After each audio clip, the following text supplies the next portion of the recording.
Friends, before we get started with our sermon today, I'm going to give you a quick disclaimer. I'm going to be showing a trailer from Lady Bird about 2/3 of the way through my sermon.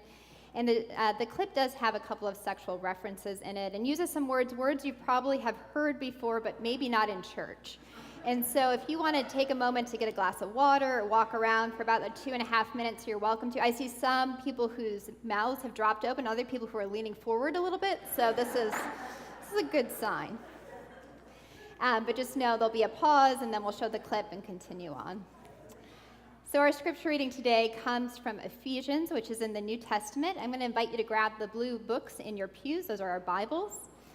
The verses we'll be focusing on today are Ephesians chapter 4, verses 1b to 2. Now, Ephesians is a letter that says it's written by the Apostle Paul, but most scholars think it was probably written by one of his disciples. Ephesians is addressed to a community of Christ followers in the city of Ephesus, which is in modern-day Turkey, but it was probably intended for a lot of different communities. It was meant to be shared and passed around to different churches and small groups throughout the Asia Minor. In this letter, the author calls on this community of Christ followers to live as people who have received a call from Christ, to use their gifts to build up one another in the community. They're to live in a new way, the way of Christ, which is grounded in love. So hear what these words say to us this day. Hear what the Spirit is saying to the church. I'm reading from Ephesians chapter 4, verses 1b to 2. The author writes,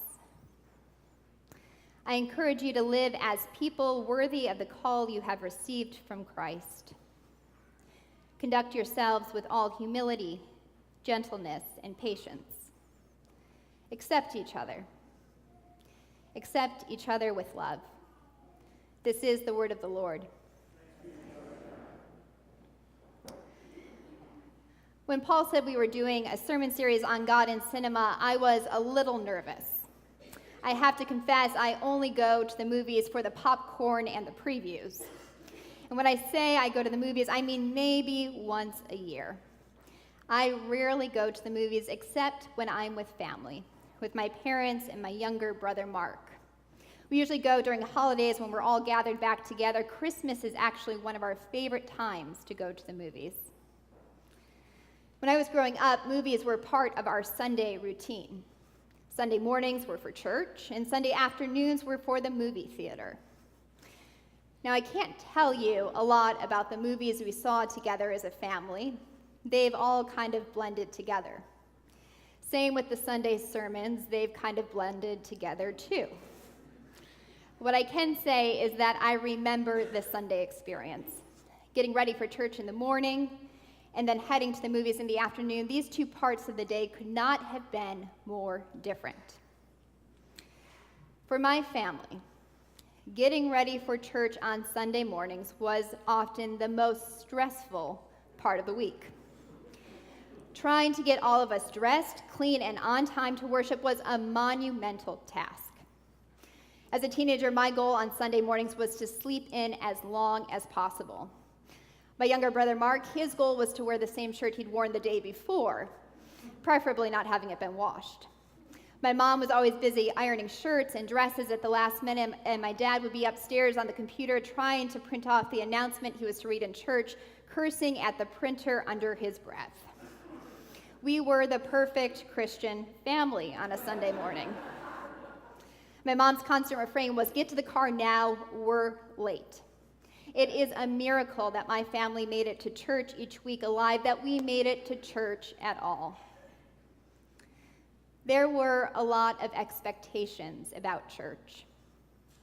Church was the place to be seen, to show you had it all together. Being a good Christian family meant sitting together, orderly, quiet, and engaged in worship, children still and listening, parents loving, everyone happy and well-dressed. At Christmas each year, I can still remember getting Christmas cards from families that were wearing color-coordinated outfits, perfectly posed, everyone smiling and looking in the same direction at the camera. This wasn't my family. Our Christmas cards were always late, as we were to most worship services.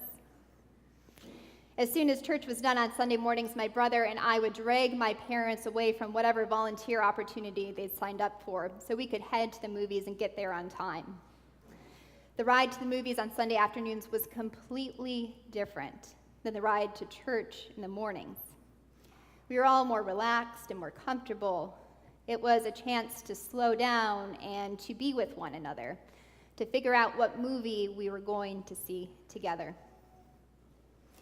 Growing up, whereas church was a place to be seen, on Sunday afternoons, movies were a place where we saw ourselves, our family as we knew ourselves to be.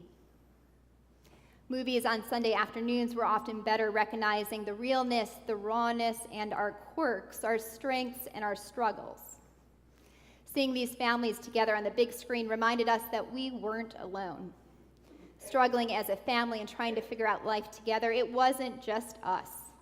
There were other families that were complicated and imperfect, trying to figure out how to live with each other and love one another well.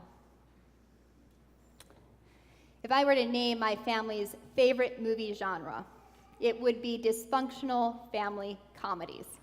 Any other fans out there of those ones? Yeah? Movies like Meet the Parents and Death at a Funeral, even The Royal Tenenbaums. Movies with quirky characters, each with their own issues, hopes, dreams, and struggles, with their own pet peeves and problems, gifts and graces. Perhaps this is why when we were together as a family this past Thanksgiving, the movie that we chose to see was Lady Bird. Has anyone seen it? Yeah, a couple of folks. Fantastic.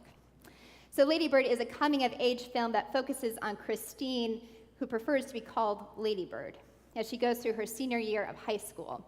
It's 2002, and she lives in Sacramento with her family. She's a senior, and she's full of ideas and hopes and dreams. She wants to be an individual, unique and independent. And she desperately wants to get out of Sacramento and her parents' house, to go somewhere where culture and life is really happening. The movie follows Lady Bird through the regular rites of passage, prom and getting through math class, falling in love and falling out with friends. But the movie really doesn't focus on these big events. It focuses on relationships between Lady Bird and her family, especially her and her mom, how they do life, how they struggle to love one another in between the big moments, and the mundane, ordinary ones that make up most of life. In the movie, we have Lady Bird's mother, Marion, who works at a hospital, often working double shifts to keep her family financially afloat. In between double shifts, she does the grocery shopping and cooking and running errands. She does it all. Money is a constant concern, trying to make ends meet. And she struggles with wanting the best for her kids while also realizing that the dreams she had for herself probably aren't going to come true. She's hard on Lady Bird, her daughter. She wants the best for her. Throughout the movie, we see Lady Bird and her mother bickering and fighting as only moms and daughters know how to do. There are fights in the dressing room over college choices and what it means to be part of a family. They're both strong, opinionated, and unafraid to back down.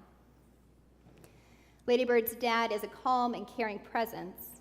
He's there for his family, his wife and daughter. He's gentle and kind, but he has his own struggles too. He's lost his job and he suffers from depression. Despite his best efforts, going back to school and interviewing time and time again, he's passed over for job after job because of his age. He feels like a failure even though he's a good father. And finally, there's Lady Bird's older brother, Miguel, who went to Berkeley but now works as a cashier at the grocery store, and his girlfriend, who has been recently invited into the family household. Now, the arc of this movie sounds simple. It sounds like something you've probably seen before. A high school senior who goes through the rites of passage and deals with family drama. But this movie is anything but simplistic. There are layers upon layers of emotion and embarrassment, heartbreak, healing, and hope. This movie shows a family made up of real people, individuals who are each on their own journey, trying to figure out who they are and how to live with one another. how to love one another, and how to themselves be loved. Now, to whet your appetite a little bit, I'm going to show the trailer. And so here is your moment to go get a drink of water if you'd like, to lean back or to lean forward, but I invite you to watch the next 3 minutes. I hate California. I want to go to the East Coast. I want to go where culture is, like How New in the York, world did I raise such a or at least snob? Connecticut or New Hampshire, where writers live in the Get woods. into those schools anyway. Mom, You should just go to City College. You know, with your work ethic, just go to City College and then to jail, and then back to City College, and then maybe you'd learn to pull yourself up and not expect everybody to do everything. Lady Bird, is that your given name? Yeah. Why is it in quotes? I gave it to myself. It's given to me by me. Lady Bird always says that she lives on the wrong side of the tracks, but I always thought that was like a metaphor. But there are actual train tracks.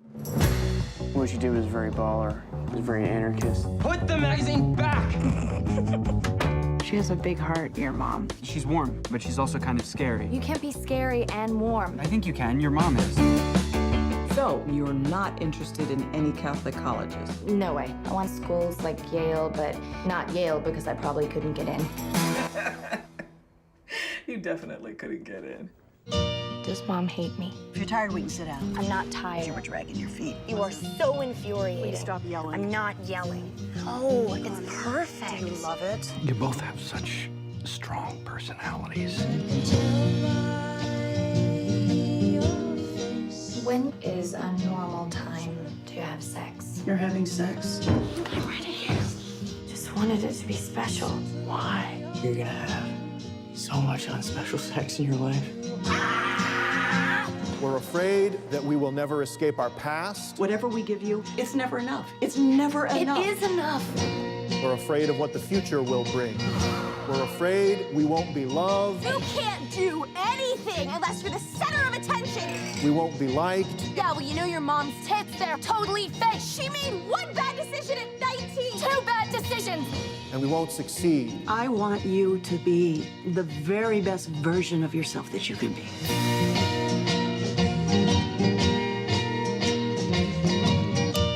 What if this is the best version?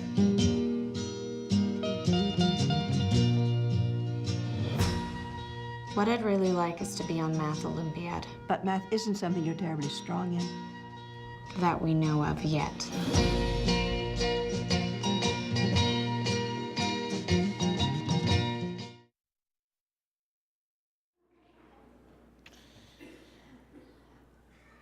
So if you haven't seen it, I hope you'll check it out.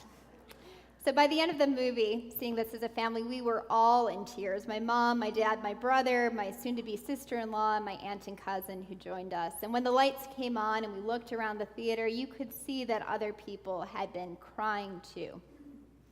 There's something about this movie that spoke a tender truth, that families are complicated and life is often hard. To live together, to love one another, to deal with competing schedules and limited resources, mental health issues, and personality differences. Family is not for the faint of heart. And yet, family is also an incredible gift. In the beginning of Genesis, we hear God say that it is not good for human beings to be alone. When the first human being is created by God, God sets out to find a partner for him. We are made to live in relationship with one another. We're called to live as part of a community, yet this is hard work. In our scripture reading today, the author is writing to a community of Christ followers, not family in terms of blood or origin, but people who have been given a new identity and purpose through Jesus Christ. People who are called to be one body, one community, one family of faith. They are struggling to figure out how they can live together and accept one another, despite differences and disagreements. I encourage you to live as people worthy of the call you have received from God, the author writes. Conduct yourselves with all humility, gentleness, and patience. Accept each other with love. To accept each other with love. This is not an easy calling. It takes practice, a lot of it. One of my favorite quotes is this: Be kind, for everyone you meet is fighting a hard battle. It's one of my favorite quotes, but I think it's missing something that the author of Ephesians picks up. Accept each other with love. So I'd update the quote to say this: be kind, for everyone you meet is fighting a hard battle. Accept each other with love. We are each on a journey. No matter what we may see on the surface, there is always more to each of us. More going on, more to our story, more brokenness and belovedness. What Lady Bird does as a movie, what it does so well, is that it shows that there are more to each of these characters than what meets the eye. Layers upon layers of doubts and fears, hopes and dreams. The mom who is struggling with her own insecurities, the dad who is dealing with depression and not living up to society's measures of success. Lady Bird trying to figure out who she is and who she wants to become. And her brother who's trying to find his place in the world. Lady Bird won a Golden Globe Award for Best Motion Picture, and it was nominated for 5 Academy Awards. A.O. Scott, a New York Times film critic, said this: he called the movie perfect, perhaps in part because this story, these characters are so imperfect, so real and relatable. There are no good guys and bad guys. Each character has his or her own struggles and insecurities, moments of love and tenderness, laughter and joy. For her college application, Lady Bird writes about Sacramento, the city that she despises. And she meets with one of her teachers at the school. It's actually the nun who we saw in the clip. And the nun says to her, "It's clear that you love Sacramento." Lady Bird is taken back. She says, "I guess I pay attention." To which the nun responds, "Don't you think they're the same thing? Love and attention." Movies can help us to pay attention, not just to the good, the great, the picture perfect, but to the real and the hard parts of life, to the overwhelming and ordinary moments of joy and delight. One of the things I think that the church can learn from movies is how to share our full lives, our imperfect selves, our unfinished stories. To recognize that as Christians, we're not called to be perfect, but to be faithful. God works through families, broken and beautiful, strong and struggling. God works through families and through our family of faith. The purpose of church is to come together on Sunday mornings not as polished and perfect versions of ourselves, but to come as we truly are, trusting that God will love us, that God will accept us in love. We as God's people are most faithful when we are a community that does the same for one another. A community that accepts each other in love with all of our warts and flaws, and that together practices the messy, the hard, and the holy work of loving one another. Churches on Sunday morning are a place to show up with our quirks, to come not to be seen, but to see that we're not alone.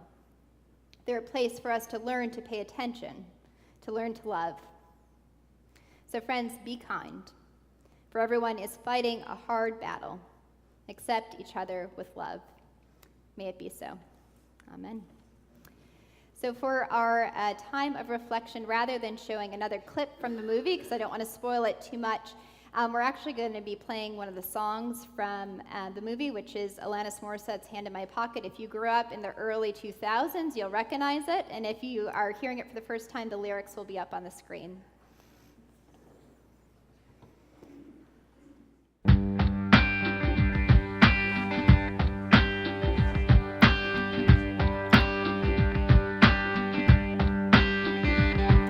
I'm broke, but I'm happy.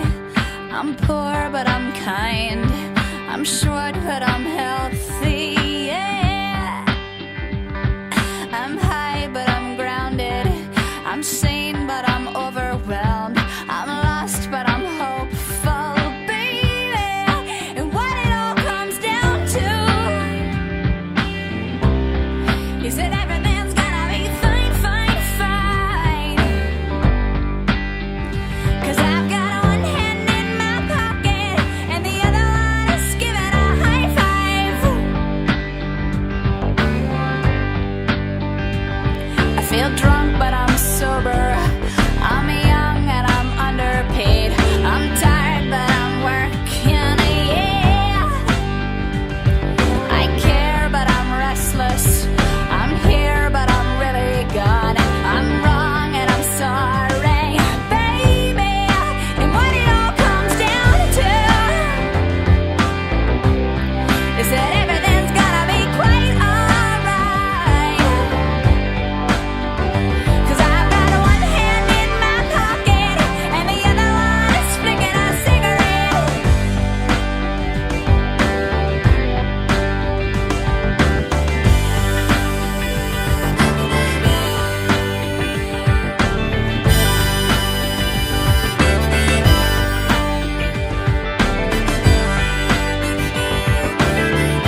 I'm sad, but I'm laughing. I'm brave, but I'm chicken shit. I'm sick, but I'm pretty.